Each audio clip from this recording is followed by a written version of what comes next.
staff, and parents.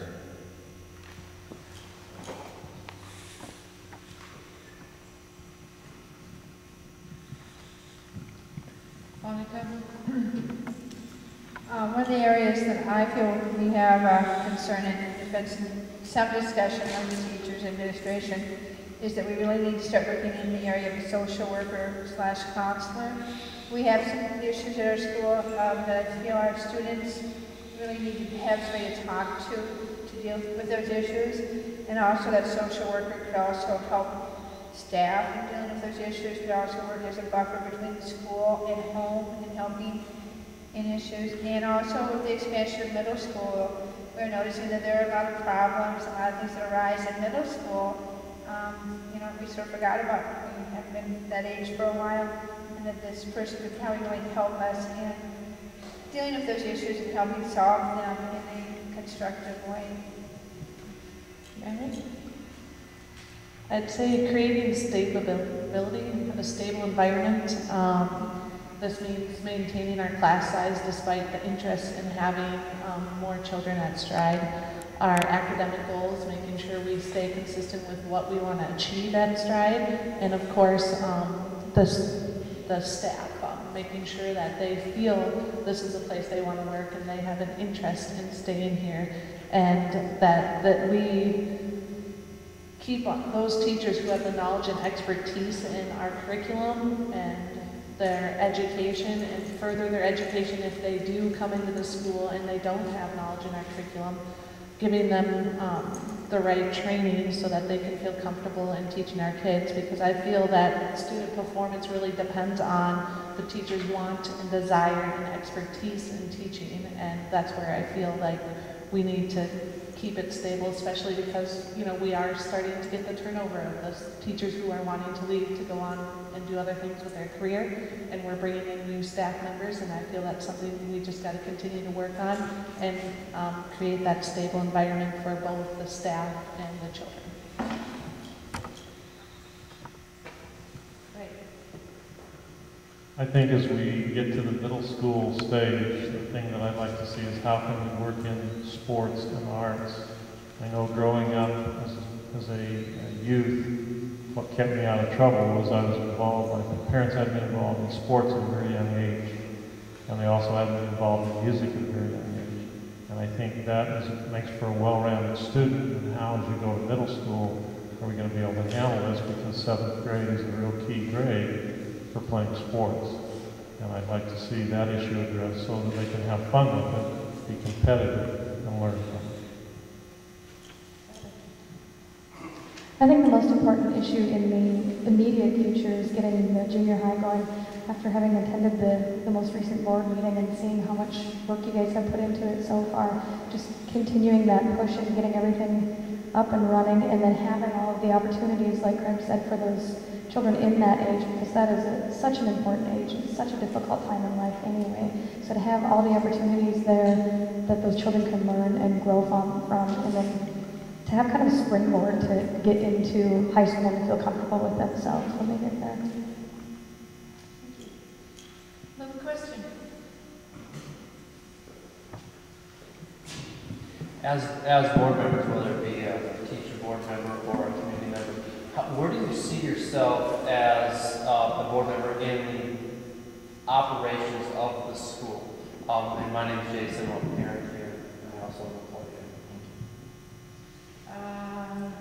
John Sugg. With the operations of the school, I imagine that we'd be looking at the fiscal as well as the social and emotional needs of the students and the teachers, making sure that those are being met. We hold folks accountable for outcomes. Outcomes are decided upon by all. So I kind of look at it that way, that we're there to govern, and that's what our board is all about. Again, the lines between governance and actual operations need to be defined, but we've been looking at the health of Stride, fiscal health of Stride, as well as the bottom line of the outcomes for the students. Very important that we keep that in mind. Definitely looking at where it's going. I see it all over the school. It says, you know, again, look at where your goal is before you go there. You would have to keep some of those philosophies in mind. Woody?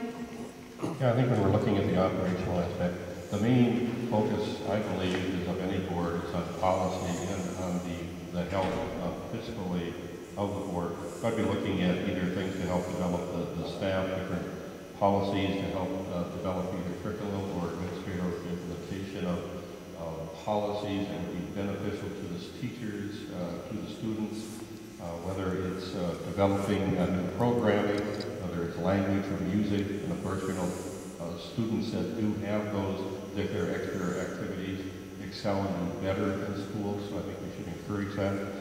Operational-wise, I don't want to be micromanaging the affairs of what the administration that is set forth with their charge to do. However, we're going to give them guidance and vision and a focus, I think, from a board corporately as a group so that they can function freely within the vision that the board has corporately. Thank you.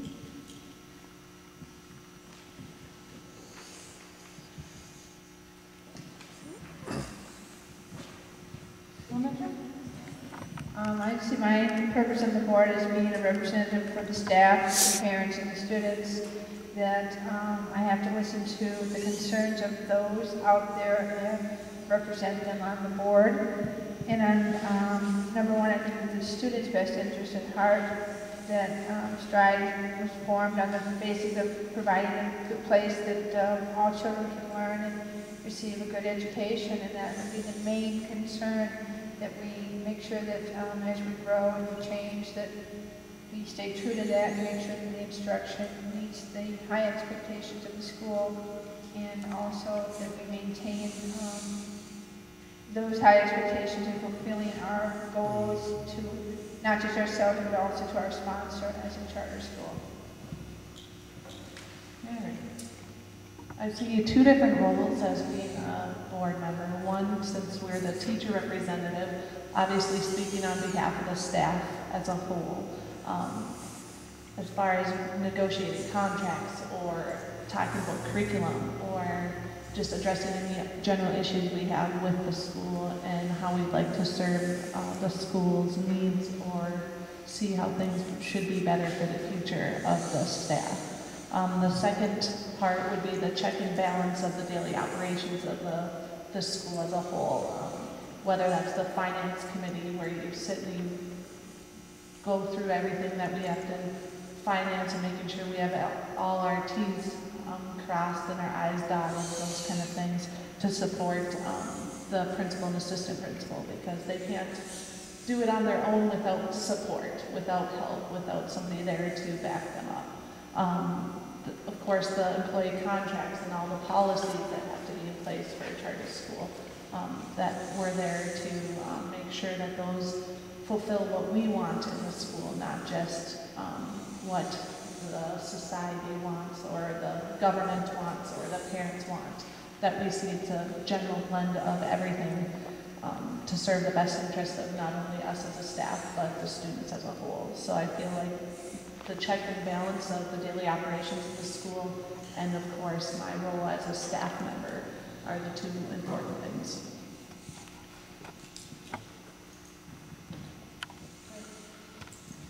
As any organization gets bigger, you have more and more people issues.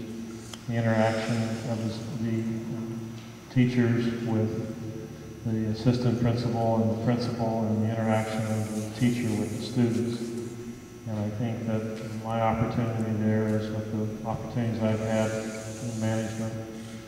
I can bring a little bit to the table to help them in those issues. I've already had that opportunity in the past 3 years, and I think it's healthy, because the healthier the relationship is in your staff and with your students, then the better the education will be to your students. And I know the bigger you get, the more people problems there are going to be, and they need to be resolved, because if it's an enjoyable place to work, then it'll be exciting for the students. And I had a manager a long time ago said, Craig, you're only as successful as your weakest link. If your people enjoy working for you, you'll have a great organization.